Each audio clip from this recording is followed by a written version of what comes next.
இன்றைக்கி நல்லா சூப்பராக நல்லா பாஞ்சியாக இன்ஸ்டண்ட்டாக ஒரு கேக் ரெசிபி தான் பார்க்க போகிறோம். இதுக்கு மைதாவும் தேவையில்ல, ரீஃபண்ட் ஆயிலும் தேவையில்ல, தயிரும் தேவையில்ல. ரொம்ப ரொம்ப ஹெல்த்தியான இந்த கேக் வந்து எப்படி செய்யுதுன்னு பார்த்துருவோம். கேக்கு செய்ய 5 முட்டை எடுத்திருக்கேன். 5 முட்டையில் 5 கவர் தண்ணி வந்து அளந்து ஊற்றிக்கிறேன்.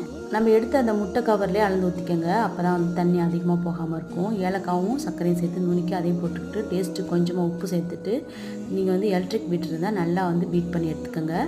எலக்ட்ரிக் பீட்டர் இல்லை அப்படின்னு சொன்னால் கையில் நல்லா பீட் பண்ணி ஒரு 10 நிமிஷத்துக்கு நல்லா நுரப்பொங்க இதே மாதிரி நல்லா பொங்கி வரணும். அப்போ தான் வந்து கேக் நல்லா சாஃப்டாக சாப்பிட்றதுக்கு டேஸ்ட்டாக இருக்கும். நம்ம 5 முட்டை எடுத்துருக்கனால 200லேருந்து 250 சர்க்கரை கரெக்டாக இருக்கும். அதை போட்டு நல்லா கரைஞ்சி வர வரைக்கும் அடித்து எடுத்துகிட்டு அது கூட அரிசி மாவும் அதே அளவு எடுத்துக்கோங்க. இந்த அரிசி மாவு வந்து எப்படி தயாரிக்க நான் சொல்லியிருக்கேன். நம்ம இடியப்ப மாவு தான் இது வந்து.